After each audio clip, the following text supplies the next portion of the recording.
परमपिता परमात्मा सारी सृष्टि के रचनहार कुल मालिक असंख्य ब्रह्मांडों के स्वामी जगत गुरु तीनों लोकों में प्रवेश करके सबका धारण पोषण करने वाले राजाधिराज आत्माधार नाथों के नाथ देवों के देव महादेव सर्वेश्वर महेश्वर मृत्युंजय अजरो अमर आदि अनादि सनातनी प्रभु जगत पिता जगदीश्वर श्री श्री 1008 की उपाधि के वास्तविक अधिकारी अकाल मूर्त सौद स्वरूपी राम वासुदेव सर्वगतम ब्रह्म परम पूज्य प्रथम पूज्य परम संत परम पुरुष परम धनी परम दयालु सत्य कबीर हक्का कबीर अल्लाहु अकबर बाखबर अल्लाह ताला जगत के तारणहार जगत के मुक्तिदाता जगत के जगन्नाथ हारे के सहारे हिंदुओं के राम मुसलमानों के अल्लाह सिखों के वाहिगुरु ईसाइयों के मसीह दया के सागर दयानिधि करुणा के सागर करुणानिधि स्वयंभू परिभू संकट मोचन कष्टहरण मंगल करण दुख भंजन अविगत कबीर निर्विकार निर्विषम परमात्मा अलय अलेख सतगुरु आदि अनादि सतगुरु असली मर्यादा पुरुषोत्तम असली राम असली कृष्ण असली घनश्याम असली मुरारी राजाओं के राजा महाराजाओं के महाराजा शहंशाहों के शहंशाह सम्राटों के सम्राट भगवानों के भगवान अल्लाहों के अल्लाह प्रभुओं के प्रभु मसीहाओं के मसीह सच्चे वाहिगुरु बाबाओं के बाबा पीरों के पीर सेठों के सेठ जगत सेठ सावलसा सेठ सर्वगुण संपन्न अनंत कोटि कलाओं के स्वामी अनंत कोटि ब्रह्मांडों के नायक योगियों में महायोगी ध्यानियों में महाध्यानी सिद्धों में परम सिद्ध ज्ञानियों में तत्व ज्ञानी ब्रह्म ज्ञानी महाज्ञानी परम ज्ञानी सर्वश्रेष्ठ ज्ञानी विज्ञानी युवा कबीर समर्थ कबीर असमवात अमित ओजा सच्चे रहनुमा करीम अल्लाह सुभान अल्लाह दुनिया के अंतिम पैगंबर 8 सितंबर 1951 से गांव धनाना जिला सोनीपत हरियाणा भारतवर्ष की पावन भूमि पे प्रकट रियल कल्कि भगवान श्री नारायण साकार हरि श्री बाबा साहेब नूर अनंत परमात्मा सच्चे दरवेश सच्चे बाखबर संत श्रोमणी सतगुरु रामपाल जी परमेश्वर जी के चरण कमल में आप और हम सभी भाई बहनों का अनंत कोटि दंडवत प्रणाम। सत्साई भाई और बहनों, बहुत बड़ी दया बहुत बड़ी मेहर पूज्य गुरुदेव भगवान की परमेश्वर रामपाल जी की जिनके शुभ आशीर्वाद से विशेष आशीर्वाद से उनके सत्संगों का संग्रह पवित्र पुस्तक ज्ञान गंगा के ऊपर वीडियो बनाने की श्रृंखला जारी है। इसी श्रृंखला में आज हमारा ये 27वें नंबर का वीडियो है। प्रत्येक वीडियो में गुरुदेव भगवान के आशीर्वाद से हमें अध्यात्म के विषय में बहुत कुछ जानने और समझने को मिल रहा है और भक्ति करने में हमारी रुचि भी बढ़ रही है। भाई और बहनों, जब तक हम अपने पवित्र सदग्रंथों से धर्म ग्रंथों से परिचित नहीं होंगे कि हमारे धर्म के धर्म ग्रंथों में भक्ति और भगवान को लेकर अध्यात्म के विषय में क्या कुछ लिखा हुआ है, क्या कुछ संकेत है, तब तक हम भक्ति मार्ग पर दृढ़ होकर नहीं लग सकते हैं। हम कोई भी मर्यादा विशेष नहीं निभा सकते हैं और ना भक्ति करने में हमारी कोई विशेष रुचि बनेगी। तो भाई और बहनों, सदग्रंथों का अध्ययन करने से और सदग्रंथों के सार को समझने से हमें हकीकत का पता चलता है कि परमपिता परमेश्वर जी ने 184 योनियों के बाद हमें एक मनुष्य जन्म क्यों दिया है, और यदि इस मनुष्य जन्म को हम बिना शास्त्र अनुकूल सत भक्ति के गवा देंगे, बर्बाद कर देंगे, हम यूं ही बिना तत्वदर्शी संत की शरण के और इस मनुष्य जन्म को बर्बाद कर देंगे, तो परमेश्वर हमसे नाराज होंगे और फिर से हमें 184 योनियों में यातना सहन करने के लिए लंबे समय के लिए भेज देंगे। लेकिन भाई और बहनों, इन धर्म ग्रंथों को सदग्रंथों को समझना इतना आसान भी नहीं है, क्योंकि ये परमेश्वर के द्वारा बोले गए हैं और परमेश्वर की वाणी को परमेश्वर स्वयं ही आकर समझाते हैं, जीव के बस की बात नहीं है। इसीलिए तो पवित्र गीता जी अध्याय 4 श्लोक नंबर 34 में गीता का ज्ञान देने वाले काल ब्रह्म ने भी हाथ खड़े कर दिए कि अर्जुन, इस तत्व ज्ञान के विषय में मुझे भी कंप्लीट जानकारी नहीं है, अगर तुझे चाहिए तो किसी तत्वदर्शी संत की खोज कर ले। तो भाई और बहनों, आज हमारा सौभाग्य कि पृथ्वी पर वह तत्वदर्शी संत सतगुरु रामपाल जी के नाम से प्रकट हैं। तो भाई और बहनों, इन सदग्रंथों को समझने से पहले हमने सतगुरु रामपाल जी के द्वारा सत्संगों में सुनाई गई सृष्टि रचना को समझना पड़ेगा। सृष्टि रचना को समझे बिना हम चाहे हिंदू हैं, चाहे मुसलमान हैं, चाहे सिख हैं, चाहे ईसाई हैं, हम चारों वेद, गीता जी, 18 पुराण, बाइबल, कुरान शरीफ, कुरान मजीद, तोरे, जबूर, इंजिल, गुरु ग्रंथ साहिब, हम किसी भी सदग्रंथ को नहीं समझ सकते हैं। चाहे हम संस्कृत के प्रकांड ज्ञाता हैं, चाहे हम अंग्रेजी के प्रकांड ज्ञाता हैं, चाहे हम अरबी और उर्दू के प्रकांड विद्वान हैं। भाषा केवल हमें सदग्रंथों का अध्ययन करवा सकती है, लेकिन भाषा हमें सदग्रंथों के सार से परिचित नहीं करवा सकती। सदग्रंथों का सार यदि समझना है तो तत्वदर्शी संत के सत्संग सुनने ही पड़ेंगे, क्योंकि गीता जी ने फाइनल निर्देश दे दिया कि तत्वदर्शी संत के बिना इन सदग्रंथों को कोई नहीं समझा सकता। और यही कारण है भाइयों और बहनों, सतयुग बीत गया, त्रेता युग बीत गया, द्वापर बीत गया, कलयुग 5000 वर्ष बीत गया। आज तक हमारे जितने भी धर्मगुरु हैं ये केवल हमें सदग्रंथों का अध्ययन करवाते रहे, और जितना इनको समझ में आया उतना ये हमें बताते रहे, जो कि आधा अधूरा ज्ञान था। और हम सदियों से शास्त्र विरुद्ध साधना करने के चलते अब इस कलयुग में सारे पुण्य नष्ट करके और पाप कर्मों की गठरी बांध कर बैठे हैं, जिस कारण से हमारे ऊपर आए दिन नई नई आपत्तियां आ रही है। तो भाइयों और बहनों, यदि ये मनुष्य जन्म प्राप्त करके इस मनुष्य जन्म को भी सफल बनाना चाहते हैं और शरीर त्यागने के बाद पूर्ण मोक्ष प्राप्त करना चाहते हैं, तो भाइयों और बहनों, जगत गुरु तत्वदर्शी सतगुरु रामपाल जी की शरण के अलावा दूसरा धरती पर कोई विकल्प नहीं है।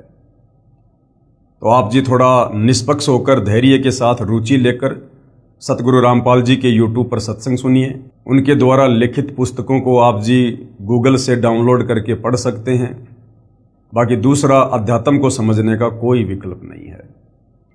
तो इस पवित्र पुस्तक ज्ञान गंगा के ऊपर जो 26 वीडियो बन चुके हैं, आप जियों से प्रार्थना करूंगा आप जी प्रत्येक वीडियो को शुरुआत से अवश्य देखिए।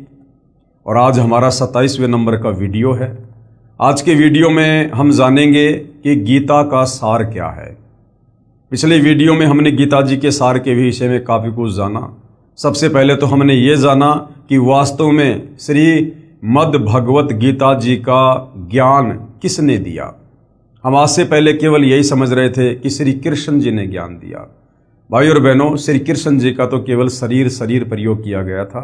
असल में ये जो 21 ब्रह्मांड का नकली भगवान है, ब्रह्म है, ज्योति निरंजन है, इसने श्री कृष्ण जी के शरीर में प्रेतवत प्रवेश करके और गीता जी का ज्ञान बोला। क्यों बोला? जब आप सृष्टि रचना पढ़ोगे तो पता चलेगा कि इसको प्रतिदिन पूर्ण ब्रह्म परमेश्वर कबीर साहिब जी के द्वारा 1 लाख मानव शरीरधारी आत्माओं के सूक्ष्म शरीर से निकली गंध खाने का श्राप लगा हुआ है। तो इसने आप और हमें यहाँ पर मरवाना ही मरवाना है, वो चाहे युद्ध के माध्यम से हो, चाहे बीमारी के माध्यम से हो, चाहे प्राकृतिक आपदाओं के माध्यम से हो। इसलिए इसने अपने भोजन के लिए श्री कृष्ण जी के शरीर में प्रेत की तरह प्रवेश करके गीता जी का ज्ञान बोला। अर्जुन को अपना विराट काल रूप दिखाकर डराया और जबरदस्ती अर्जुन से युद्ध करवाया। तो गीता जी का ज्ञान इस काल ने बोला है। और गीता जी का ज्ञान देते समय ये जो काल ब्रह्म है, ये अध्याय 7 श्लोक नंबर 12 से 15 में 3 गुणों की भक्ति करने के लिए मना करता है कि जो व्यक्ति तीनों गुणों की भक्ति करते हैं वो राक्षस स्वभाव को धारण किए हुए मनुष्यों में नीच दूषित कर्म करने वाले मूर्ख लोग हैं।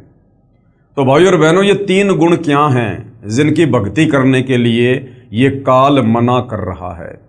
वैसे तो मोटा मोटा आप सबको पता है कि ये 3 गुण ब्रह्मा विष्णु महेश हैं, जो इस काल के ही पुत्र हैं। और इन तीनों की भक्ति करने के लिए इनका पिता काल ब्रह्म मना कर रहा है।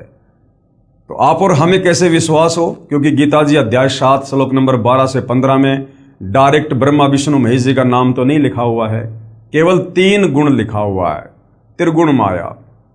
तो भाई और बहनों, हिंदू धर्म के और बहुत सारे सदग्रंथ हैं जिनसे आज हम समझेंगे कि वास्तव में 3 गुण क्या हैं। क्या ब्रह्मा विष्णु महेश ही 3 गुण हैं?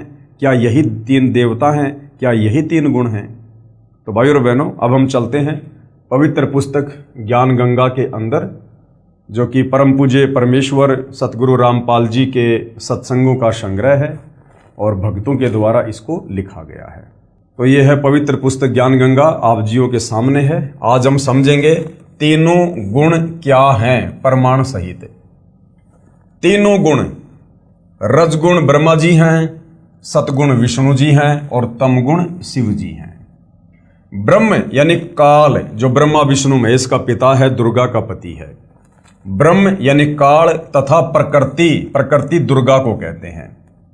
ये तीनों देवता ब्रह्मा विष्णु महेश काल और प्रकृति यानी दुर्गा से उत्पन्न हुए हैं। यानी ब्रह्मा विष्णु महेश के माता पिता कौन हैं? ये काल और दुर्गा। तथा ये तीनों देवता नाशवान हैं। ब्रह्मा विष्णु महेश, इन तीनों का जन्म होता है और तीनों की समय आने पर मृत्यु होती है। ये अजरो अमर देवता नहीं है, ये मृत्युंजय नहीं है, ये पूजा के योग्य नहीं है।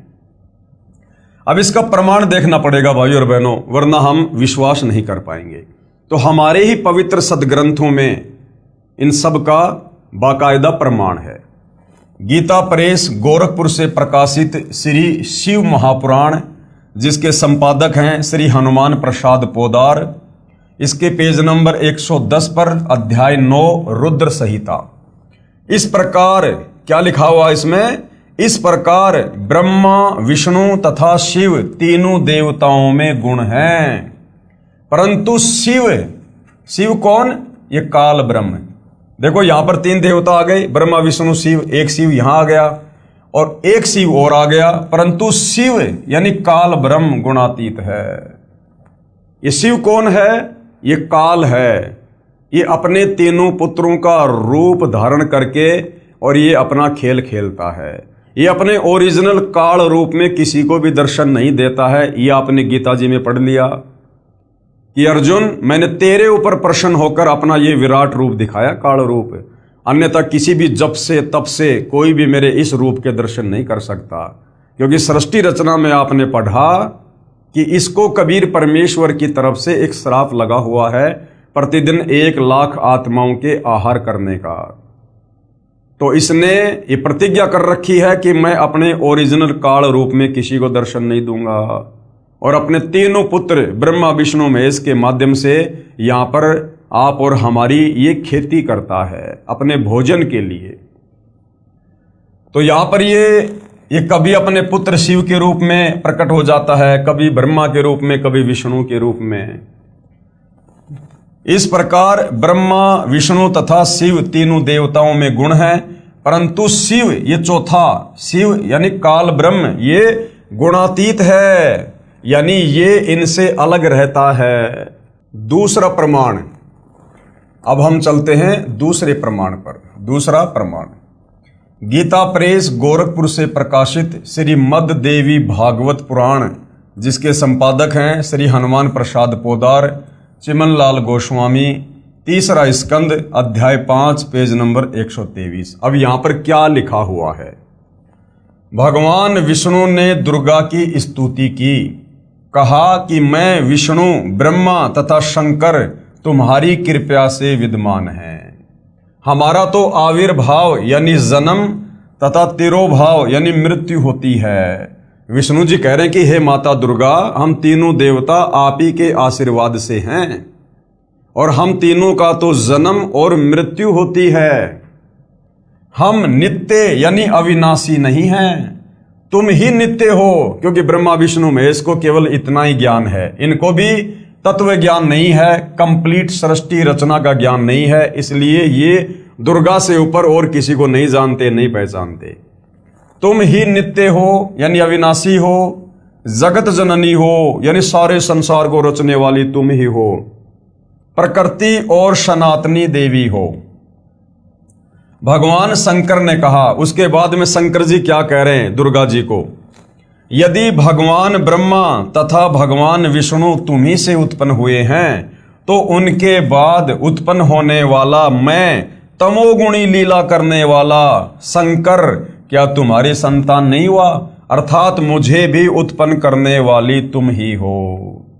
शंकर जी कह रहे हैं कि हे माता जी, जब ब्रह्मा जी आपसे उत्पन्न हुए, आपके पुत्र हैं, विष्णु जी आपसे उत्पन्न हुए, आपके पुत्र हैं, तो फिर मैं तमोगुणी लीला करने वाला शंकर क्या तुम्हारा पुत्र नहीं हुआ?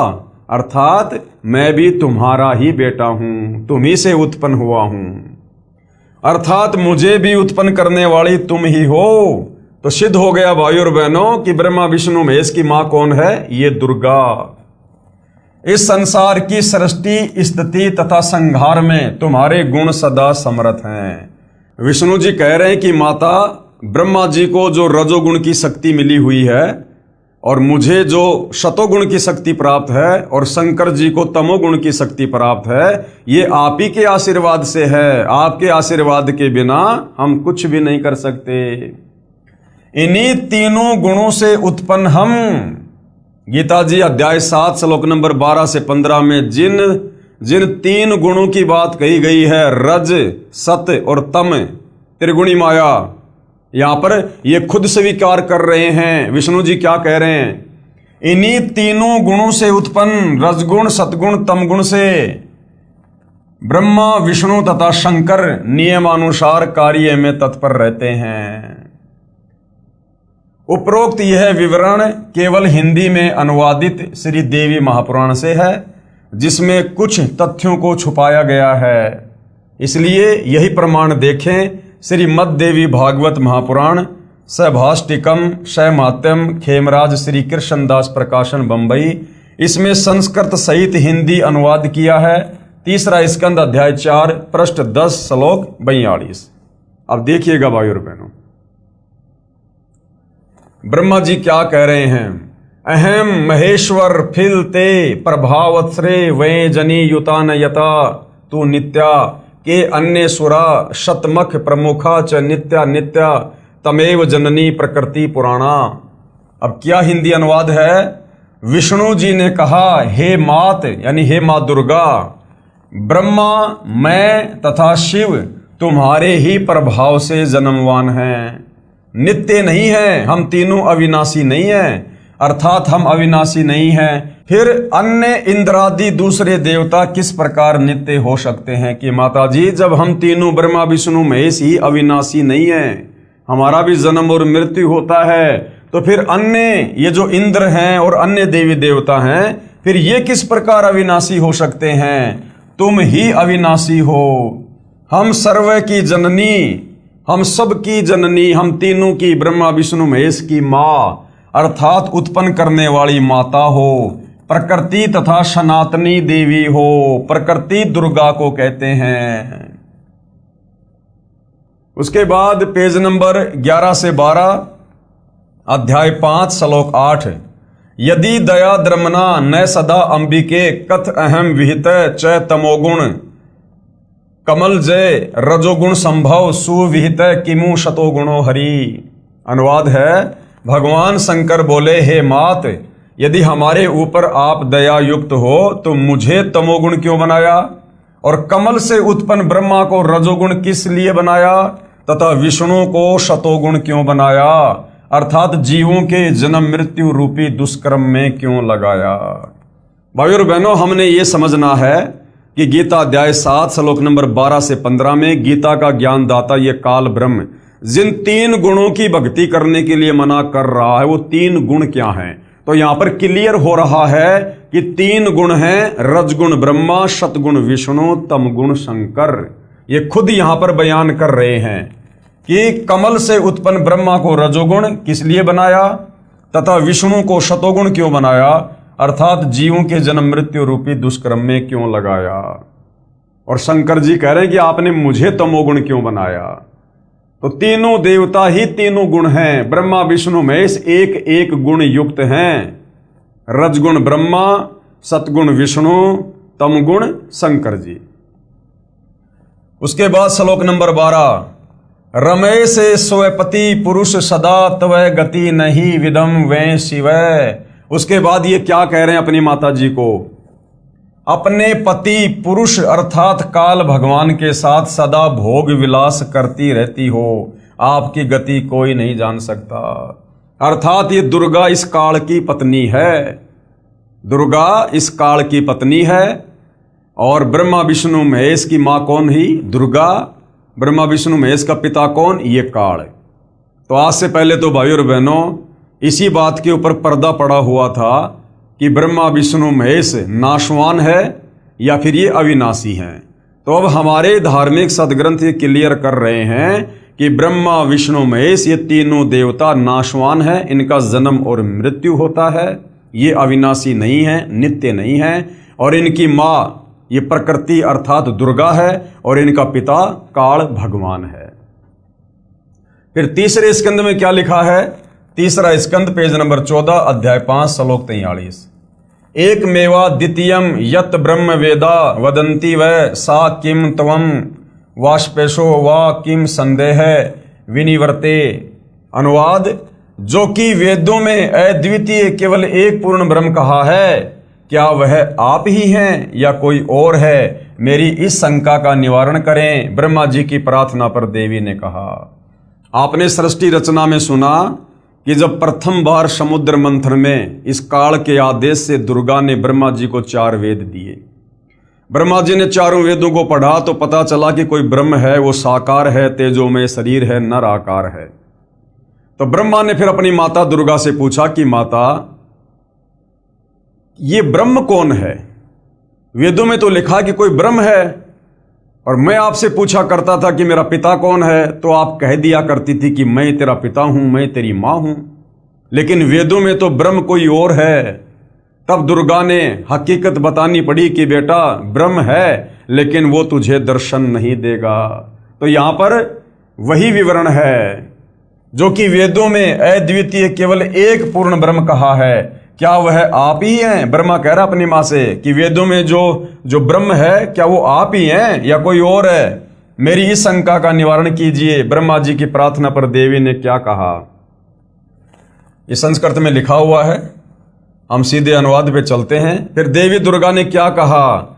देवी ने कहा, यह है सो मैं हूं, यानी जो वेदों में लिखा हुआ ना ब्रह्म, वो मैं ही हूं। जो मैं हूं सो ये है, और जो मैं तेरे सामने हूं वो ही वेदों में लिखा हुआ ब्रह्म है। मति के विभ्रम होने से भेद भासता है, यानी तेरे को मति भ्रम हो गया। मति भ्रम यानी तेरी बुद्धि ढंग से काम नहीं कर रही ब्रह्मा, इसलिए तेरे को ये भ्रम हो रहा है कि ब्रह्म कोई और है। हम दोनों का जो सूक्ष्म अंतर है, अब यहां कह रही है हम दोनों का। अब यहां पर खुद ही अपने से ब्रह्म को अलग दर्शा रही है। ऊपर तो कह रही है कि ये है सो मैं हूं, जो मैं हूं सो ये है, और नीचे क्या कह रही है? हम दोनों का जो सूक्ष्म अंतर है, इसको जो जानता है वही मतिमान अर्थात तत्वदर्शी है। नीचे खुद ही साबित कर रही है कि हां मैं अलग हूं और ब्रह्म अलग है, और कह रही है कि हम दोनों का जो सूक्ष्म अंतर है, यानी मुझे दुर्गा को और ब्रह्म यानी काल को जो दो अलग अलग साबित कर देगा, समझना वही तत्वदर्शी संत है। तो भाई और बहनों, ये अद्भुत कार्य इन धार्मिक सदग्रंथों का निचोड़ निकालकर इस धरती पर वर्तमान में केवल सतगुरु रामपाल जी ने किया है। सतगुरु रामपाल जी के सत्संग करने से पहले इस पृथ्वी पर किसी को दुर्गा के पति का भी नाम नहीं पता था। सब दुर्गा को माता कहते थे, माता दुर्गा, माता दुर्गा माता। सिंदूर लगाती है, 16 श्रृंगार करती है, लेकिन आज तक हमारा कोई भी धर्मगुरु ये नहीं बता पाया कि दुर्गा का पति कौन है। अगर हम उसको मां कह रहे हैं तो उसका पति भी तो होगा। वो अपनी मांग में सिंदूर भर रही है, कुंवारी लड़की तो सिंदूर नहीं भरती। तो भाई और बहनों, ये सारा का सारा खजाना हमारे धर्म ग्रंथों में था, लेकिन तत्व ज्ञान के अभाव में ये हमारे नादान धर्म गुरु हमें निष्कर्ष निकाल कर नहीं दे पाए। तो ऊपर तो कह रही है, ब्रह्मा जी को झूठ बोल रही है कि यह है सो मैं हूं, जो मैं हूं सो यह है। मति के विभ्रम होने से भेद भासता है। हम दोनों का जो सूक्ष्म अंतर है, यानी मेरा और काल के बीच में जो रिश्ता है, इसको जो जानता है वही मतिमान अर्थात तत्वदर्शी है। वह संसार से पृथक होकर मुक्त होता है, इसमें संदेह नहीं है। जो इस रहस्य को जान लेता है कि ये दुर्गा कौन है और काल कौन है और इनका आपस में क्या संबंध है, कहते हैं वो भगत फिर यहां से अपनी मुक्ति करवा लेता है, क्योंकि वो तत्वदर्शी संत की शरण में है। तत्वदर्शी संत की शरण में आए बिना इस भेद को पृथ्वी पर कोई नहीं जान सकता। उसके बाद ये संस्कृत है, आप जी पढ़ सकते हैं इस पवित्र पुस्तक से। हम सीधा इसके अनुवाद पे चलते हैं। संकट उपस्थिति होने पर सुमरण से ही मैं तुमको दर्शन दूंगी। दुर्गा ने कहा कि बेटा ब्रह्मा, यदि कभी तेरे ऊपर कोई संकट आ जाए तो मेरा सुमरण कर लेना, मैं उपस्थित हो जाऊंगी, तेरी मदद करूंगी। परमात्मा सनातन देव की शक्ति रूप से मेरा सदा सुमरण करना, दोनों के सुमरण से अवश्य कार्य सिद्धि होगी। ब्रह्मा जी बोले, इस प्रकार संस्कार कर शक्ति देकर हमको विदा किया। विष्णु के निमित्त महालक्ष्मी, शिव के निमित्त महाकाली और हमको महासरस्वती देकर विदा किया। और दूसरी बार जब समुद्र मंथन होता है तो उसमें ये दुर्गा अपने ही 3 रूप बनाकर समुद्र में छुप जाती है। और उसके बाद में सावित्री रूप में तो ब्रह्मा जी से शादी कर लेती है, और लक्ष्मी रूप में विष्णु जी से, और पार्वती रूप में शंकर जी से। क्या क्या कहा जा रहा है? ब्रह्मा जी बोले, इस प्रकार संस्कार कर शक्ति देकर हमको विदा किया। विष्णु के निमित्त महालक्ष्मी और शिव के निमित्त यानी शिव के साथ महाकाली, और हमको यानी ब्रह्मा जी कह रहा कि मुझे महासरस्वती देकर विदा किया। इन तीनों की शादी कर दी गई समुद्र मंथन पर। अनुवाद, मेरा शरीर सूत्र रूप कहा जाता है, परमात्मा ब्रह्म का स्थूल शरीर कहता है। क्या कह रही है कि परमात्मा यानी ब्रह्म का स्थूल शरीर कहा जाता है। उस ब्रह्म का स्थूल शरीर है, वो निराकार नहीं है। कह रही है उसका स्थूल शरीर है।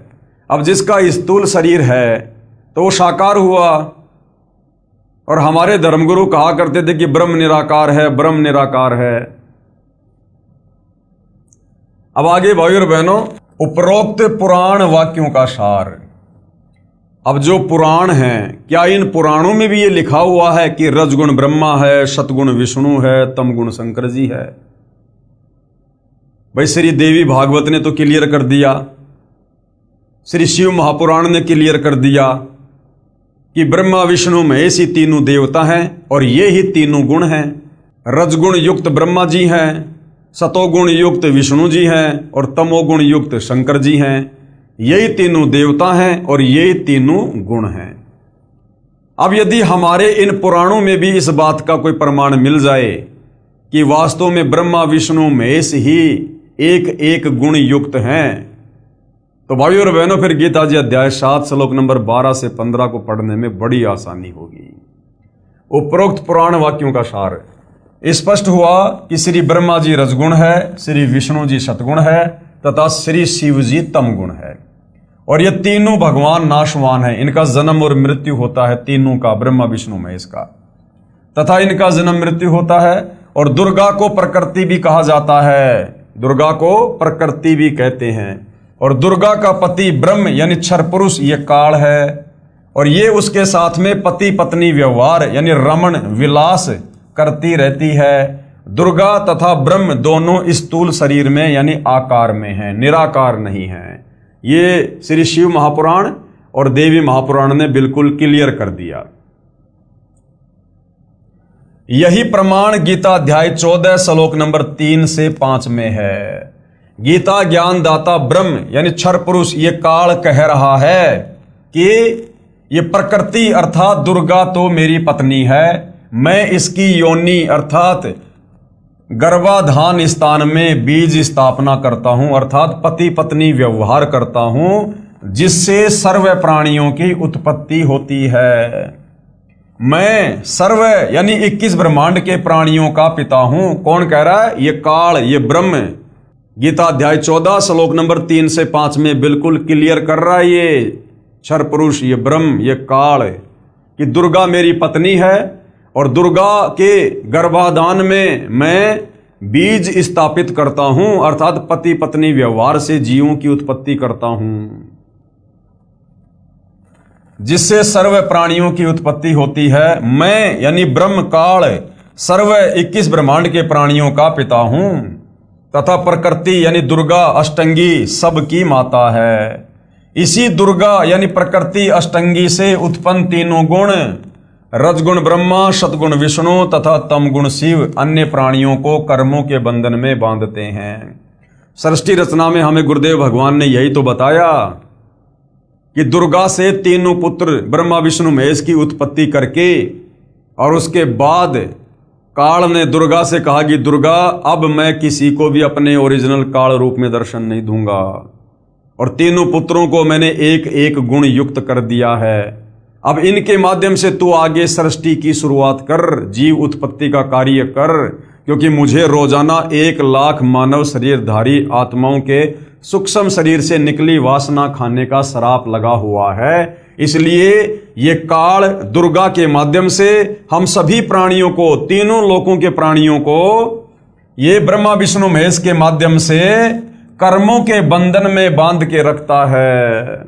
अब बताइए भाइयों और बहनों, जो ब्रह्मा विष्णु महेश अपने पिता काल ब्रह्म की खुराक तैयार करने के लिए आप और हमें कर्म बंधन में बांध के रखे हुए हैं, फंसा के रखे हुए हैं, और हम इन्हीं ब्रह्मा विष्णु महेश की पूजा करके सोच रहे हैं कि मेरा मोक्ष होगा, मेरा उद्धार होगा। कसाई बकरे और बकरियां ला रहा है काटने के लिए, और वो बकरे और बकरियां उस कसाई को अपना मालिक समझकर उसको प्यार से चाट रहे हैं। तो भैया बताओ फिर कैसे बात बनेगी? आगे देखिएगा, त्रिगुण माया यानी रजगुण ब्रह्मा जी, सतगुण विष्णु जी तथा तमगुण शिव जी, ये क्या है? ये त्रिगुण माया है। त्रिगुण माया जीव को मुक्त नहीं होने देते। ये ब्रह्मा विष्णु महेश, ये हम जीवों को काल के 21 ब्रह्मांड से मुक्त नहीं होने देते हैं, और मूर्ख जन समुदाय इन्हीं को परमात्मा मानकर पूजा में लगा हुआ है। इसलिए गीता 7 अध्याय 12 से 15 में इस काल ने इन तीनों देवताओं रजगुण ब्रह्मा, सतगुण विष्णु, तमगुण शंकर जी की भक्ति करने वालों को 4 गालियां दी हैं। त्रिगुण माया यानी 3 गुण, रजगुण सतगुण तमगुण। रजगुण कौन है? ब्रह्मा जी। सतगुण कौन है? विष्णु जी। और तमगुण कौन है? शंकर जी। जीव को मुक्त नहीं होने देते। पवित्र गीता जी के अध्याय 7 श्लोक नंबर 1 व 2 में ब्रह्म कह रहा है, ये काल कह रहा है कि अर्जुन, अब तुझे वह ज्ञान सुनाऊंगा जिसके जानने के बाद और कुछ जानना बाकी नहीं रह जाता। गीता अध्याय 7 श्लोक 12। गीता ज्ञानदाता ये ब्रह्म, ये काल कह रहा है कि तीनों गुणों से जो कुछ हो रहा है, अब समझ में आ गया होगा तीनों गुण कौन है? रजगुण ब्रह्मा, सतगुण विष्णु, तमगुण शंकर जी। तो गीता अध्याय 7 श्लोक नंबर 12 में ब्रह्मा विष्णु महेश का पिता ये काल खुद कह रहा है कि इन तीनों गुणों से, अर्थात इन तीनों देवताओं से, ब्रह्मा विष्णु महेश से जो कुछ हो रहा है वह मुझसे ही हुआ जान, क्योंकि सारा सब कुछ 21वें ब्रह्मांड में बैठकर ये काल ही इनमें प्रेरणा करके करवा रहा है अपने भोजन के लिए।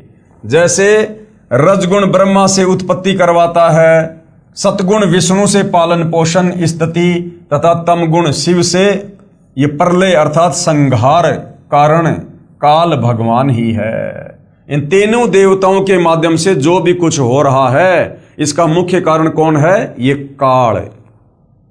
फिर कहा है कि मैं इनमें नहीं हूं, क्योंकि काल बहुत दूर 21वें ब्रह्मांड में निज लोक में रहता है। इन तीनों को एक एक गुण से युक्त करके और एक ब्रह्मांड में 3 लोक, स्वर्ग, पृथ्वी और पाताल का जो है एक एक विभाग का मंत्री बना दिया, और ये खुद इनसे दूर 21वें ब्रह्मांड में रहता है। इसलिए क्या कह रहा है? फिर कहा है कि मैं यानी काल, मैं काल इनमें नहीं हूं, क्योंकि काल बहुत दूर 21वें ब्रह्मांड में निज लोक में रहता है, परंतु मन रूप में मौज काल ही मनाता है तथा रिमोट से सर्व प्राणियों तथा ब्रह्मा जी, श्री विष्णु जी व श्री शिव जी को यंत्र की तरह चलाता है। गीता बोलने वाला ब्रह्म यानी काल कह रहा है कि मेरे 21 ब्रह्मांडों के प्राणियों के लिए मेरी पूजा से ही शास्त्र अनुकूल साधना प्रारंभ होती है, क्योंकि चारों वेदों में और गीता जी में इस काल ब्रह्म तक की साधना का ही जिक्र है। तो ये काल कह रहा कि इस 21 ब्रह्मांड में यदि वास्तव में कोई सत भक्ति है तो मुझ काल से शुरू होती है, मुझ काल से। और इस काल की भक्ति की लास्ट उपलब्धि क्या है? ब्रह्मलोक। और ब्रह्मलोक में जाने के बाद, थोड़े बहुत सुख भोगने के बाद, फिर ये प्राणी वहां पर अपने पुण्यों को नष्ट करके पाप आधार से फिर नरक में भी जाता है। लक 84 योनि में गधा कुत्ता शोर भी बनता है और फिर जन्म और मरण के चक्कर में रहता है। अर्थात 21 ब्रह्मांड में काल की ओम नाम की साधना से श्रेष्ठ भक्ति और कोई नहीं है। ये ब्रह्मा विष्णु महेश की भक्ति ये काल खुद रिजेक्ट कर रहा है। क्या कह रहा है? गीता बोलने वाला ब्रह्म कह रहा है कि मेरे 21 ब्रह्मांडों के प्राणियों के लिए मेरी पूजा से ही शास्त्र अनुकूल साधना शुरू होती है, जो वेदों में वर्णित है। मेरे अंतर्गत जितने भी प्राणी हैं उनकी बुद्धि मेरे हाथ में है। मैं केवल 21 ब्रह्मांडों में ही मालिक हूं। इसलिए गीता अध्याय 7 श्लोक नंबर 12 से 15 तक जो भी तीनों गुणों से, रजगुण ब्रह्मा से यानी जीवों की उत्पत्ति, सतगुण विष्णु जी से स्थिति तथा तम गुण शिव जी से संहार, जो कुछ भी हो रहा है उसका मुख्य कारण मैं ब्रह्म काल ही हूं। यानी करते हुए ये ब्रह्मा विष्णु महेश दिखाई दे रहे हैं, लेकिन असल में ये मेरे रिमोट से ही चल रहे हैं। ये 3 गुण इनको मैंने ही दिए हैं। तो ये कह रहा है कि जो भी मुख्य कारण है वो मैं हूं, काल। और ये ऐसा क्यों करता है? हमने सृष्टि रचना में पढ़ा, क्योंकि काल को 1 लाख मानव शरीरधारी प्राणियों के शरीर को मारकर मैल को खाने का शाप लगा हुआ है। यानी ये सूक्ष्म शरीर से निकली वासना को तपतशिला पर भून भून के खाता है। जो साधक यानी जो भगत मेरी यानी ब्रह्म की, काल की साधना ना करके और त्रिगुणमयी माया यानी रजगुण ब्रह्मा जी, सतगुण विष्णु जी और तमगुण शिव जी की ही भक्ति करके थोड़े बहुत लाभ प्राप्त करते हैं, जिससे ज्यादा कष्ट उठाते रहते हैं। साथ में संकेत किया है कि इनसे ज्यादा लाभ मैं काल ब्रह्म दे सकता हूं। ये कह रहा कि ब्रह्मा विष्णु महेश की भक्ति साधना से तो मुझ काल की साधना लाख गुना उत्तम है। इनकी साधना करके तो तुम केवल थोड़े बहुत क्षणिक लाभ प्राप्त कर सकते हो, लेकिन मुझ काल ब्रह्म की ओम नाम की साधना, जो गीता अध्याय 8 श्लोक नंबर 13 में है कि ओम इति एक अक्षर ब्रह्म व्यवहारण माम अनुस्मरण ये परियाति तजन देहम सयाति प्रमाम गतम। कि ब्रह्मा विष्णु महेश की भक्ति साधना से मुझ काल ब्रह्म की भक्ति साधना सर्वश्रेष्ठ है, जिससे तुम थोड़े बहुत ज्यादा ब्रह्मलोक में लाभ उठा सकते हो। परंतु ये मूर्ख साधक, काल क्या कह रहा है? परंतु ये मूर्ख भगत तत्व ज्ञान के अभाव से इन्हीं तीनों गुण, रजगुण ब्रह्मा जी, सतगुण विष्णु जी, तमगुण शिव जी तक की साधना करते रहते हैं। लेकिन ये मूर्ख जन समुदाय तत्व ज्ञान के अभाव में और इन्हीं तीनों देवताओं को भगवान मानकर इन्हीं की पूजा करते रहते हैं। इनकी बुद्धि इन्हीं तीनों भगवानों तक सीमित है। इसलिए ये राक्षस स्वभाव को धारण किए हुए मनुष्यों में नीच, शास्त्र विरुद्ध साधना रूपी दुष्कर्म करने वाले मूर्ख मुझे यानी काल ब्रह्म को भी नहीं भजते। यही प्रमाण गीता अध्याय 16 श्लोक नंबर 4 से 20 व 23-24 तक, अध्याय 17 श्लोक 2 से 14 तथा 19 व 20 में भी है। यानी ये ब्रह्मा विष्णु महेश का पिता काल ब्रह्म इन तीनों देवताओं ब्रह्मा विष्णु महेश की भक्ति ना करने की सलाह दे रहा है। विचार करें भाई और बहनों, ब्रह्मा विष्णु महेश की भक्ति करने वाले कौन कौन हुए हैं और कैसा उनका स्वभाव था।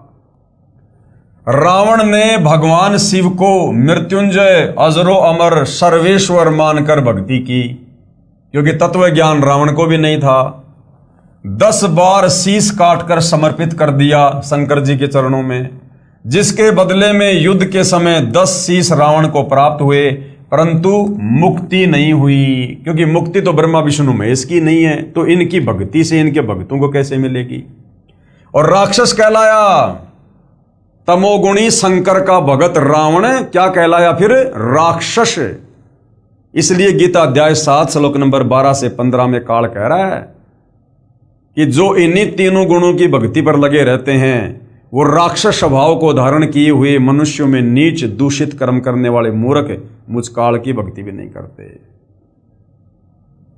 ये दोष रावण के गुरुदेव का है, जिस नादान नीम हकीम गुरु ने वेदों को ठीक से ना समझकर अपनी सोच से और तमोगुण युक्त भगवान शंकर को ही पूर्ण परमात्मा बताया तथा भोली आत्मा रावण ने झूठे गुरुदेव पर विश्वास करके जीवन व अपने कुल का नाश किया। दूसरा उदाहरण, इन तीनों गुणों की भक्ति क्यों नहीं करनी चाहिए ब्रह्मा विष्णु महेश की। एक भस्मागिरी नाम का भगत था, जिसने शिवजी तमोगुण को ही इष्ट मानकर यानी भगवान मानकर शीर्षासन क्या होता है, ऊपर को पैर नीचे को शीश करके 12 साल तक साधना की। भगवान शिव को वचनबद्ध करके भस्म कंडा ले लिया, भगवान शिव जी को ही मारने लगा। उद्देश्य क्या था कि भस्म कंडा प्राप्त करके भगवान शिव जी को मारकर पार्वती जी को पत्नी बनाऊंगा। इसको कहते हैं राक्षस स्वभाव को धारण किए हुए मनुष्यों में नीच। ये भस्मागिरी तमोगुणी शंकर को अपना भगवान मानकर उसकी भक्ति कर रहा है, उसके घर के आगे 12 साल तक ऊपर को पैर नीचे को सिर करके भक्ति कर रहा है। और मन में क्या दोष था कि शंकर जी के पास में एक वो कड़ा था, उस कड़े की क्या विशेषता थी, वो कड़ा हाथ में लेकर जिसके सर के ऊपर रखकर कह दो भस्म, वो तुरंत राख हो जाता था। तो भस्मागिरी ने सोचा कि भगवान शंकर को प्रसन्न करके ये भस्म कंडा ले लूं, उसके बाद सबसे पहले शंकर जी को खत्म करूंगा और शंकर जी की जो पत्नी है पार्वती उससे शादी करूंगा। अब बताइए, इसको कहते हैं राक्षस स्वभाव धारण किया हुआ मनुष्यों में नीच। यानी ब्रह्मा विष्णु महेश की भक्ति करने वालों को सद्बुद्धि नहीं आ सकती। उद्देश्य यह था कि भस्म कंडा प्राप्त करके भगवान शिव जी को मारकर पार्वती जी को पत्नी बनाऊंगा। भगवान शिव जी डर के मारे भाग गए। फिर श्री विष्णु जी ने उस भस्मासुर को गंडस्त नाच नचाकर उसी भस्म कंडे से भस्म किया और वो विष्णु जी का रूप बनाकर उस समय भाई और बहनों कबीर परमात्मा जी स्वयं आए थे। वह शिवजी तमोगुण का साधक राक्षस कहलाया और आगे चलकर वो भस्मागिरी भस्मा राक्षस कहलाया। उसके बाद हिरण्यकशिपु ने भगवान ब्रह्मा जी रजोगुण की साधना की तथा राक्षस कहलाया, अपने बेटे भगत प्रहलाद का दुश्मन हो गया और भगवान ने नरसिंह रूप धारण करके उसकी छाती फाड़नी पड़ी अपने भगत की। अर्थात तीनों गुणों की भक्ति करने वाले साधकों की ये दशा है भाई और बहनों। तो सोचो, वर्तमान में हम जो भक्ति कर रहे थे या दुनिया तत्व ज्ञान के अभाव में ब्रह्मा विष्णु महेश को परमात्मा मानकर भक्ति कर रही है, तो उनके साथ क्या होगा। एक समय आज सन 2006 से लगभग 335 साल पहले हरिद्वार में हर की पैड़ियों पर शास्त्र विधि रहित साधना करने वालों के कुंभ पर्व की परबी का संयोग हुआ। यानी तीनों गुणों के उपासक ब्रह्मा विष्णु महेश के भगत हरिद्वार में हर की पैड़ियों पर कुंभ के मेले में गए नहाने के लिए। वहां पर सभी ये त्रिगुण उपासक यानी ब्रह्मा विष्णु महेश के उपासक, रजगुण ब्रह्मा सतगुण विष्णु तमगुण शंकर के भगत, ये महात्मा जन स्नानार्थ यानी नहाने के लिए पहुंचे। गिरी पुरी नाथ नागा आदि भगवान श्री शिव जी तमोगुण के उपासक तथा वैष्णव भगवान श्री विष्णु जी सतोगुण के उपासक प्रथम स्नान करने के कारण नागा तथा वैष्णव साधुओं में घोर युद्ध हो गया। श्री शंकर जी और श्री विष्णु जी के भक्तों में आपस में युद्ध हो गया कि पहले हम नहाएंगे प्रथम स्नान को लेकर। और क्या हुआ फिर, लगभग 25,000 त्रिगुण उपासक यानी ब्रह्मा विष्णु महेश के वो उपासक आपस में लड़ के मृत्यु को प्राप्त हुए, काट दिया एक दूसरे को। अब बताओ, जो व्यक्ति जरा सी बात पर नरसंहार कत्ले आम कर देता है, क्या वो साधु है? वो साधु है या फिर राक्षस? स्वयं विचार करो। इसलिए काल कह रहा है कि जो इन तीनों गुणों की भक्ति करता है वो राक्षस स्वभाव को धारण किया हुआ मनुष्य में नीच दूषित कर्म करने वाला मूर्ख है। आम व्यक्ति भी कहीं स्नान कर रहे हों और कोई व्यक्ति आकर कहे कि मुझे भी कुछ स्थान नहाने के लिए देने की कृपया करें, शिष्टाचार के नाते कहते हैं कि आओ आप भी स्नान कर लो। इधर उधर होकर आने वाले को स्थान दे देते हैं। और ये ब्रह्मा विष्णु महेश के भगत कहलाने वाले, इनको तो आम सांसारिक लोगों से ज़्यादा सदाचारी और शिष्टाचारी होना चाहिए। लेकिन एक छोटी सी बात को लेकर, सबसे पहले नहाने की बात को लेकर ब्रह्मा विष्णु महेश के भक्तों में आपस में इतना भयंकर झगड़ा हुआ, 25,000 ये साधु संत महात्मा आपस में कट कट के मर गए लड़ाई झगड़ा करके। तो ये प्रतिफल है ब्रह्मा विष्णु महेश की भक्ति का। इसलिए पवित्र गीता जी अध्याय 7 श्लोक 12 से 15 में कहा है कि जिनका मेरी त्रिगुणमयी माया यानी रजगुण ब्रह्मा जी, सतगुण विष्णु जी और तमगुण शिव जी की पूजा के द्वारा ज्ञान हरा जा चुका है, वे केवल मान बढ़ाई के भूखे राक्षस स्वभाव को धारण किए हुए मनुष्यों में नीच अर्थात आम व्यक्ति से भी नीचे गिरे हुए स्वभाव वाले और दुष्कर्म करने वाले मूर्ख मेरी भक्ति भी नहीं करते। काल कह रहा है कि मेरी भक्ति भी नहीं करते, कह रहा है कि ब्रह्मा विष्णु महेश से अच्छा तो मेरी भक्ति कर लो, थोड़े बहुत लाभ तो ठीक ठाक मिल जाएंगे। गीता जी अध्याय 7 श्लोक नंबर 16 से 18 तक पवित्र गीता जी के बोलने वाला ब्रह्म प्रभु कह रहा है कि मेरी भक्ति यानी ब्रह्म साधना भी 4 प्रकार के भगत करते हैं। कौन? एक तो अर्थार्थी। अर्थार्थी कौन होता है? जो धन लाभ चाहने वाले हैं, जो वेदों के अनुसार भक्ति करते हैं। मकसद क्या होता है? धन प्राप्ति। जो वेद मंत्रों से ही जंत्र मंत्र हवन आदि करते रहते हैं। दूसरा है आरत। आरत कौन होता है? जो संकट निवारण के लिए वेदों के मंत्रों का जंत्र मंत्र हवन आदि करते रहते हैं। तीसरा है जिज्ञासु भगत। जिज्ञासु कौन होता है? जो परमात्मा के ज्ञान को जानने की इच्छा रखने वाले, केवल ज्ञान संग्रह करके फिर खुद ही गुरु बन जाते हैं, वक्ता बन जाते हैं तथा दूसरों में ज्ञान श्रेष्ठता के आधार पर उत्तम बनकर, ज्ञानवान बनकर अभिमानवश भक्तिहीन हो जाते हैं। और चौथा है ज्ञानी। ज्ञानी कौन? वे भगत जिनको ये ज्ञान हो गया कि मानव शरीर बार बार नहीं मिलता, इससे भगवान की साधना नहीं बन पाई तो जीवन व्यर्थ हो जाएगा। फिर वेदों को पढ़ा, जिनसे ज्ञान हुआ कि ब्रह्मा विष्णु शिव तीनों गुणों व ब्रह्म क्षर पुरुष तथा परब्रह्म अक्षर पुरुष से ऊपर पूर्ण ब्रह्म की ही भक्ति करनी चाहिए, अन्य देवताओं की नहीं। उन ज्ञानी अच्छी आत्माओं को मैं अच्छा लगता हूं तथा मुझे वे इसलिए अच्छे लगते हैं कि वे तीनों गुणों रजगुण ब्रह्मा, सतगुण विष्णु तथा तमगुण शिव जी से ऊपर उठकर मेरी ब्रह्म साधना तो करने लगे, कम से कम ओम नाम का जाप तो करने लगे वेदों से निकाल कर, जो अन्य देवताओं से अच्छी है। परंतु वेदों में जो ओम नाम है, जो केवल इस ब्रह्म साधना का मंत्र है, इस काल का ही मंत्र है, उसी को वेद पढ़ने वाले विद्वानों ने अपने आप ही विचार विमर्श करके पूर्ण ब्रह्म का मंत्र जानकर वर्षों तक साधना करते रहे। प्रभु प्राप्ति हुई नहीं, अन्य सिद्धियां प्राप्त हो गई। ओम मंत्र से और तप करने से सिद्धियां आ जाती हैं, क्योंकि पवित्र गीता अध्याय 4 श्लोक 34 तथा पवित्र यजुर्वेद अध्याय 40 मंत्र 10 में वर्णित तत्वदर्शी संत नहीं मिला। भाई तत्वदर्शी संत बताएगा कंप्लीट भक्ति विधि, इस काल की भी वास्तविक भक्ति विधि क्या है, अक्षर पुरुष की भक्ति विधि क्या है और परम अक्षर ब्रह्म कबीर देव का वास्तविक मंत्र क्या है। तो इन ज्ञानी आत्माओं को तत्वदर्शी संत मिला नहीं, जो पूर्ण ब्रह्म की साधना 3 मंत्र से बताता है। इसलिए ज्ञानी भी इस ब्रह्म काल की भक्ति करके जन्म मृत्यु के चक्कर में ही रह गए। इसलिए गीता अध्याय 7 श्लोक नंबर 18 में कह रहा है कि मेरी साधना भी, मेरी भक्ति भी अनुतमाम अर्थात घटिया है, अश्रेष्ठ है। अब कौन था इस काल की भक्ति करने वाले? अब भाई और बहनों, इस काल ब्रह्म की ओम नाम की साधना करने वाले कौन कौन साधक हुए हैं और क्या उनको उपलब्धि हुई?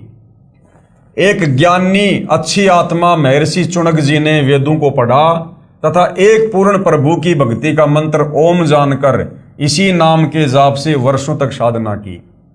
एक मानधाता चक्रवर्ती राजा था।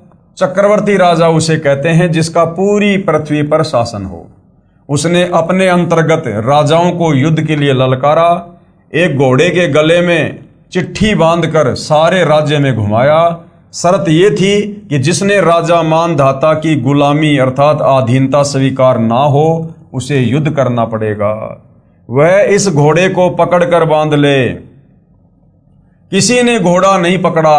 महर्षि चुनक जो इस बात का पता चला कि राजा बहुत अभिमानी हो गया है, कहा कि मैं इस राजा के युद्ध को स्वीकार करता हूं। और युद्ध शुरू हो गया। मानधाता राजा के पास 72 करोड़ सेना थी। उसके 4 भाग करके एक भाग 18 करोड़ सेना से महर्षि चुनक पर आक्रमण कर दिया। दूसरी ओर महर्षि चुनक जी ने अपनी साधना की कमाई से यानी ओम नाम की कमाई से 4 बम बना लिए तथा राजा की चारों भाग सेना का विनाश कर दिया। यानी 72 करोड़ सेना को चुनक ऋषि ने समाप्त कर दिया। अब बताओ भाइयों और बहनों, इस काल की साधना से जीव को सद्बुद्धि नहीं आ सकती। अब महर्षि चुनक जी घर से निकले थे परमात्मा प्राप्ति के लिए, भक्ति साधना करने के लिए, और वो अपना कार्य कर रहे थे। उधर से राजा मानधाता ने अपना घोड़ा छोड़ दिया। अब महर्षि चुनक को चाहिए था कि भाई राजा लोग अपना काम करेंगे और मैं भगत हूं, मैं अपना काम करूंगा। बीच में टांग नहीं अड़ानी चाहिए थी, लेकिन बीच में ये टांग जबरदस्ती इस काल ने चुनक ऋषि में प्रेरणा करके अड़वा दी। क्योंकि जब तक हम तत्वदर्शी संत की शरण में नहीं होंगे तब तक हम इस काल के अधीन रहते हैं। हमारी बुद्धि का रिमोट, चाहे ब्रह्मा विष्णु महेश है, चाहे कोई बहुत बड़ा कोई सिद्ध है, चाहे महात्मा है, उन सब की बुद्धि का रिमोट इस काल बलि के हाथ में होता है। जब चाहे जिसकी बुद्धि ऑन कर दे, जब चाहे जिसकी बुद्धि ऑफ कर दे। और जब हम तत्वदर्शी संत की शरण में आ जाते हैं उसके बाद ये काल हमारे से 100 कदम दूर रहता है। फिर ऐसी दुर्भावना, ऐसा अहंकार, ऐसी मान बढ़ाई भगत के ऊपर नहीं छाती है। विशेष श्री ब्रह्मा जी, श्री विष्णु जी, श्री शिव जी तथा ब्रह्म व परब्रह्म की भक्ति से पाप तथा पुण्य दोनों का फल भोगना पड़ेगा। पुण्य तो स्वर्ग में तथा पाप नरक में। फिर 84 लाख प्राणियों के शरीर में नाना यातनाएं भोगनी पड़ती हैं। जैसे ज्ञानी आत्मा श्री चुनक जी ने जो ओम नाम के जाप की कमाई की, उससे कुछ तो सिद्धि शक्ति यानी 4 वो पुतलियां बनाकर, एटम बम बनाकर वो समाप्त कर दी सेना को मार के, जिससे महर्षि कहलाया। कुछ साधना फल को यानी थोड़ी बहुत साधना उसकी बची ओम नाम की, तो महास्वर्ग में भोग कर फिर नरक में जाएगा तथा फिर 84 लाख प्राणियों के शरीर धारण करके कष्ट पर कष्ट सहन करेगा। जो 72 करोड़ प्राणियों यानी सैनिकों का संहार वचन से किया था उसका भोग भी भोगना होगा। अब वो चुनक ऋषि फिर क्या बनेगा? कुत्ता। उसके सर में कीड़े पड़ेंगे। वो कीड़े कौन होंगे? वो 72 करोड़ सेना। तो काल तक की साधना का ये फल है, उसका भोग भी भोगना होगा। चाहे कोई हथियार से हत्या कर दे, चाहे वचन रूपी तलवार से, दोनों को समान दंड भगवान देता है। जब उस महर्षि चुनक जी का जीव 184 योनि भोगते भोगते जब वो कुत्ते के शरीर में होगा, उसके सिर में जख्म होगा, उसमें कीड़े बनकर उन सैनिकों के जीव अपना प्रतिशोध लेंगे। कभी टांग टूटेगी, कभी पिछले पैरों से अर्धंग होकर केवल अगले पैरों से घिसड़ कर चलेगा तथा गर्मी सर्दी का कष्ट, असहनीय पीड़ा नाना प्रकार से भोगनी ही पड़ेगी। अब भाइयों और बहनों, इस प्रकार का कष्ट इस काल तक की साधना में यहाँ पर 21 ब्रह्मांड में बना ही रहेगा, जब तक हमें तत्वदर्शी संत और उनके द्वारा शास्त्र अनुकूल भक्ति साधना नहीं मिलेगी। इसलिए पवित्र गीता जी बोलने वाला ब्रह्म यानी काल, गीता अध्याय 7 श्लोक नंबर 18 में स्वयं कह रहा है कि ये सब ज्ञानी आत्माएं हैं, ये है तो अच्छी, उदार, नेक, परंतु पूर्ण परमात्मा की 3 मंत्र की वास्तविक साधना बताने वाला तत्वदर्शी संत ना मिलने के कारण ये सब मेरी ही अनुतमाम यानी अति अश्रेष्ठ गति की आस में ही आश्रित रहे। यानी भगत हैं तो बेचारे बहुत अच्छे, जो घर से निकले थे परमात्मा प्राप्ति के लिए और इन्होंने वेदों को पढ़ा। अब वेदों में भाई और बहनों जानकारी तो है परमात्मा की, लेकिन भक्ति का मंत्र है इस काल का। तो इन नादानों ने सोचा कि ये ओम नाम का मंत्र पूर्ण परमात्मा का ही है। इन्होंने जी जान लगा दी लेकिन ये तो काल का मंत्र है। अंत में काल के लोक में पहुंच गए, वहां थोड़े बहुत दिन महास्वर्ग में रहते हैं, उसके बाद फिर लक 84 योनि में, फिर नरक में, फिर जन्म और मरण के चक्कर में। तो इस प्रकार से काल की साधना भी घटिया है, अनुतमाम है। ये खुद गीता अध्याय 7 श्लोक नंबर 18 में स्वयं ही कह रहा है। अर्थात मेरी साधना भी अश्रेष्ठ है। इसलिए पवित्र गीता जी अध्याय 18 श्लोक 62 में कहा है। अब इस काल ब्रह्म ने खुद की साधना को तो घटिया बता दिया, फिर सही साधना क्या है, श्रेष्ठ साधना क्या है, उसके विषय में ये खुद गीता अध्याय 18 श्लोक 62 में क्या कह रहा है कि हे अर्जुन, तू सर्व भाव से यानी और सारी पूजा छोड़ दे और उस परमात्मा की शरण में चला जा जिसकी कृपया से ही तू परम शांति तथा सनातन परम धाम यानी सतलोक को प्राप्त होगा। अब भैया उसकी जानकारी केवल तत्वदर्शी संत के पास है।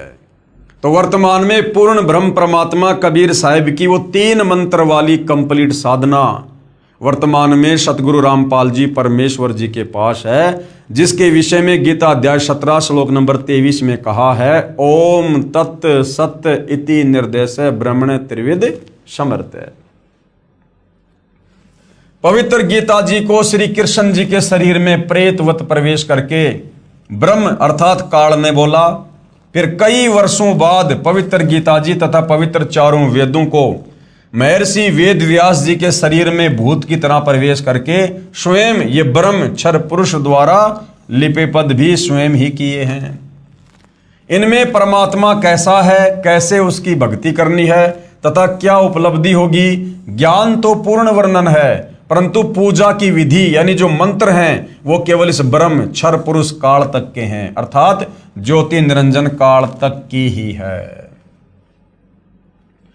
पूर्ण ब्रह्म की भक्ति के लिए पवित्र गीता जी अध्याय 4 श्लोक 34 में पवित्र गीता बोलने वाला ये ब्रह्म ये काल स्वयं कह रहा है कि पूर्ण परमात्मा की भक्ति व प्राप्ति के लिए किसी तत्वदर्शी संत को ढूंढ ले। तो भाई और बहनों, आज आप और हमारा परम सौभाग्य है, परम सौभाग्य कि आज वो तत्वदर्शी संत धरती पर प्रकट है और उस तत्वदर्शी संत की भूमिका खुद कबीर परमेश्वर ही निभाता है। तो क्या कह रहा है कि पूर्ण परमात्मा की भक्ति व प्राप्ति के लिए किसी तत्वदर्शी संत को ढूंढ ले, फिर जैसे वह विधि बताए वैसे ही कर। पवित्र गीता जी को बोलने वाला प्रभु यानी काल कह रहा है कि पूर्ण परमात्मा का पूर्ण ज्ञान व भक्ति विधि मैं नहीं जानता। अपनी साधना के बारे में गीता अध्याय 8 के श्लोक 13 में कहा है कि मेरी भक्ति का तो केवल एक ओम अक्षर है, जिसका उच्चारण करके यानी ओम ओम करके अंतिम श्वास तक जाप करने से मेरी वाली परम गति को प्राप्त होगा। कहां? ब्रह्मलोक में जाएगा, ब्रह्मलोक से फिर वापस जन्म मरण में आएगा, लक 84 में नरक में। फिर गीता अध्याय 7 श्लोक 18 में कहा है कि जिन प्रभु चाहने वाली आत्माओं को तत्वदर्शी संत नहीं मिला तो पूर्ण ब्रह्म की साधना जानता हो, जो पूर्ण ब्रह्म की साधना जानता हो, इसलिए वे उदार आत्माएं मेरे वाली अनुतमाम यानी घटिया अति अनुत्तम परम गति में ही आश्रित हैं।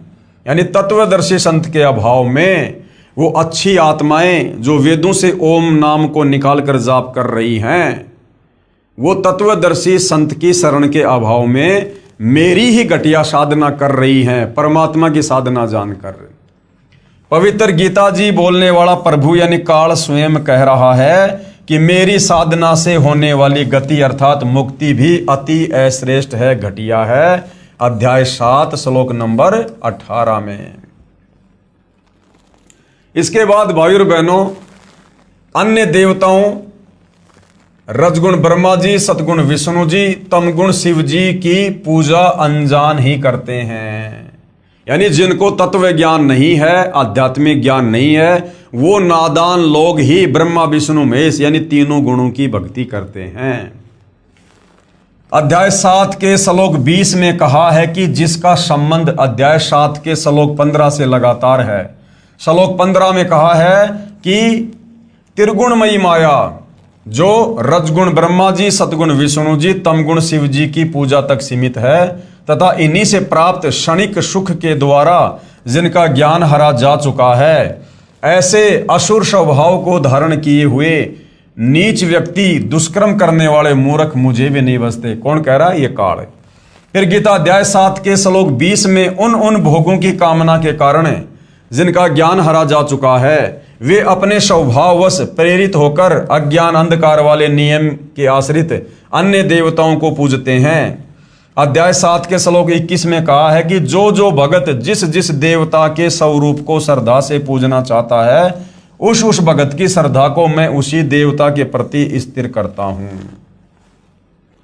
अध्याय 7 के श्लोक नंबर 22 में यह काल कह रहा है कि वह जिस श्रद्धा से युक्त होकर जिस देवता का पूजन करता है, क्योंकि उस देवता से मेरे द्वारा ही विधान किए हुए कुछ इच्छित भोगों को प्राप्त करते हैं। जैसे मुख्यमंत्री कहे कि नीचे के अधिकारी मेरे ही नौकर हैं, मैंने उनको कुछ अधिकार दे रखे हैं जो उनके यानी अधिकारियों के ही आश्रित है, वह लाभ भी मेरे द्वारा ही दिया जाता है, परंतु पूर्ण लाभ वो अधिकारी नहीं दे सकते। अध्याय 7 के श्लोक 23 में वर्णन है कि परंतु उन मंद बुद्धि वालों का वह फल नाशवान होता है। देवताओं को पूजने वाले देवताओं को प्राप्त होते हैं, यानी देवताओं के लोक में चले जाएंगे, वहां पर थोड़े बहुत समय के लिए कोई गण बन जाएंगे, उनके नौकर बन जाएंगे।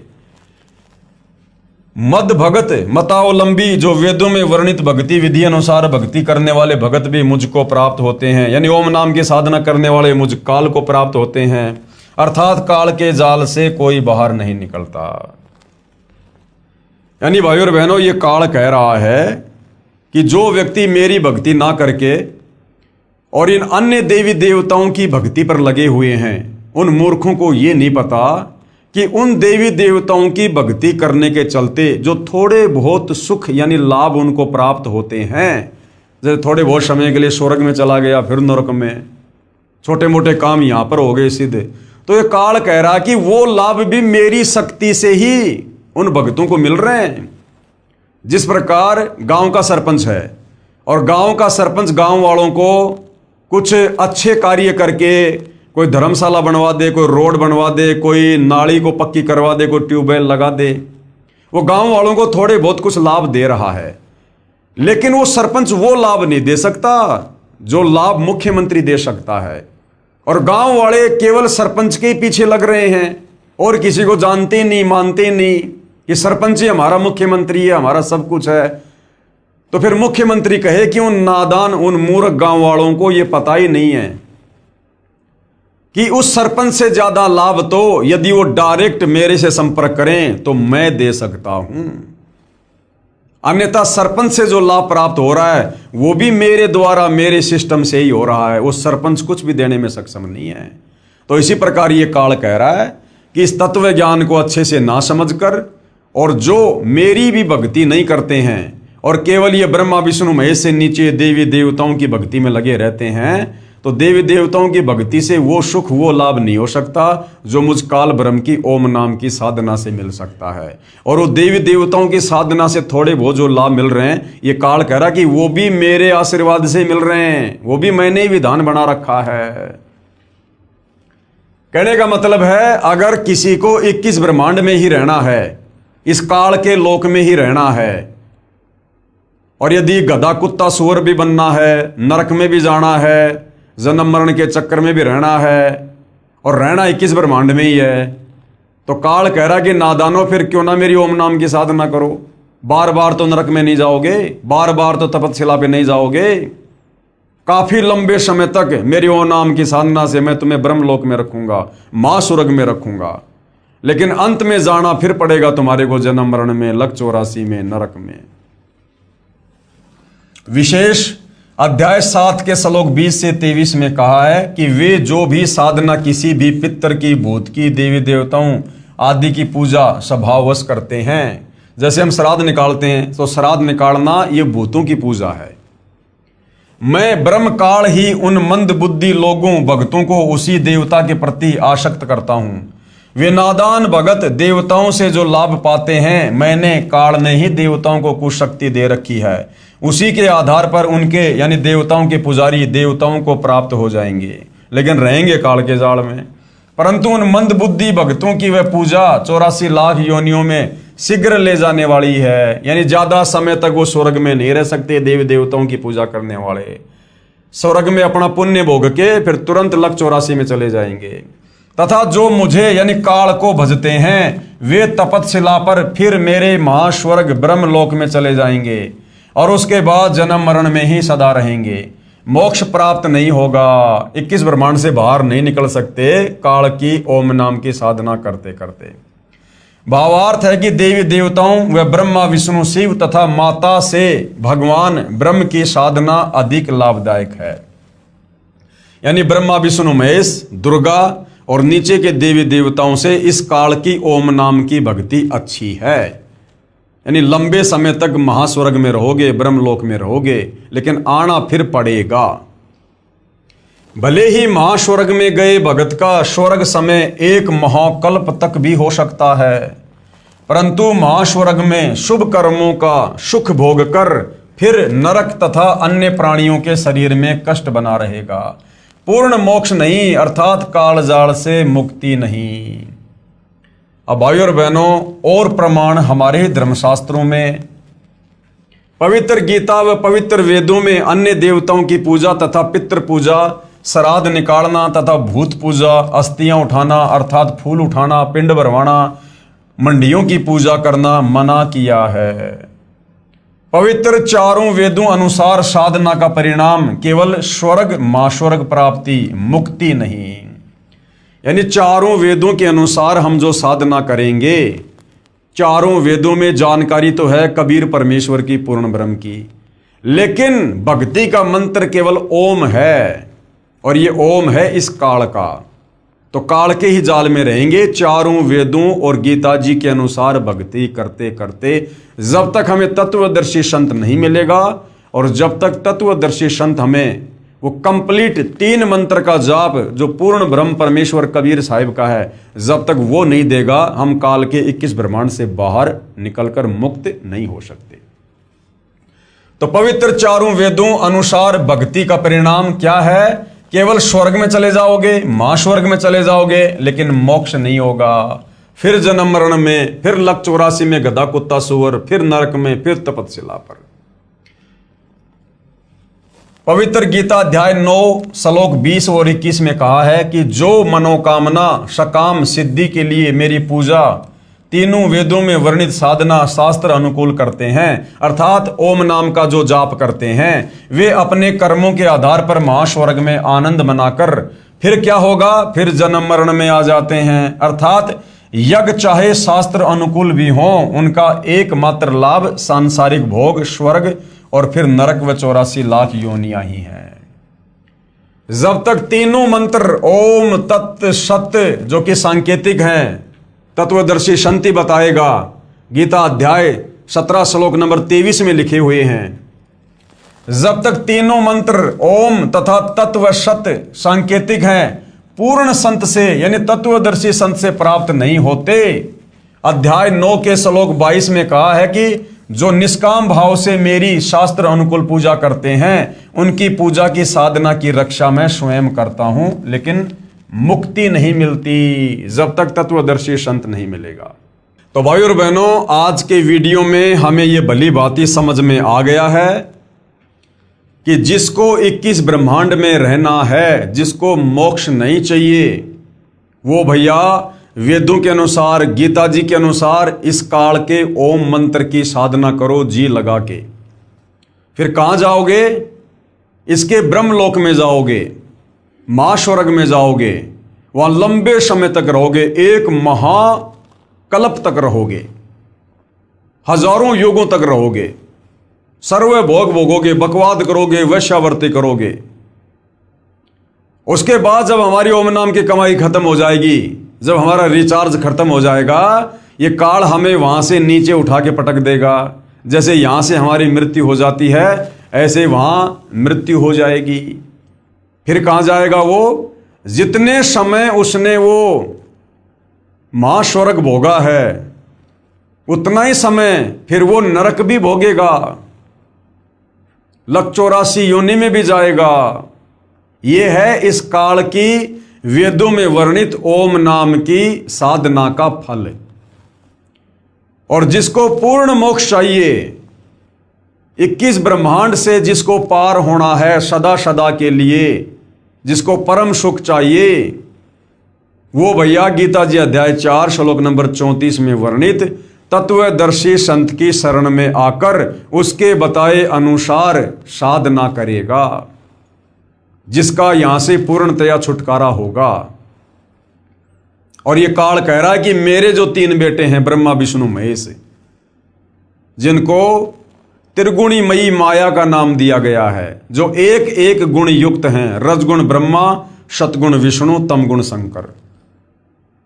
तो ये काल जो इनका पिता है ब्रह्म, ये खुद गीता अध्याय 7 श्लोक 12 से 15 में कह रहा है कि जो इन तीनों गुणों की भक्ति करते हैं ब्रह्मा विष्णु महेश की, वो राक्षस स्वभाव को धारण किए हुए, यानी राक्षस जैसा उनका स्वभाव होता है, कुछ भी उल्टा सीधा कर सकते हैं, कोई नियम मर्यादा नहीं है।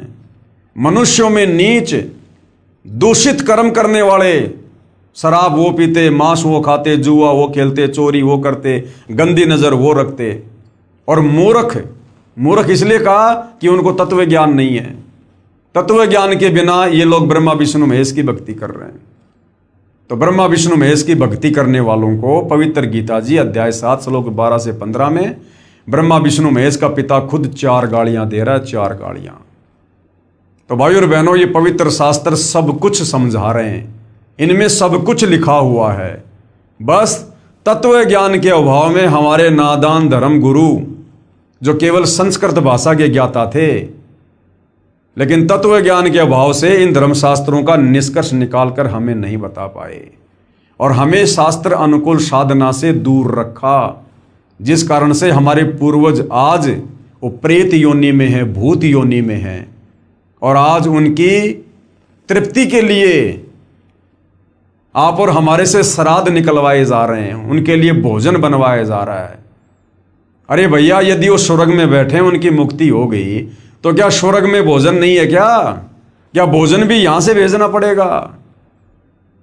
और साल में 16 दिन श्राद्ध निकाल के क्या उनकी 365 दिन की भूख समाप्त हो जाएगी क्या? ये भी हमारे को मूर्ख बना रखा है।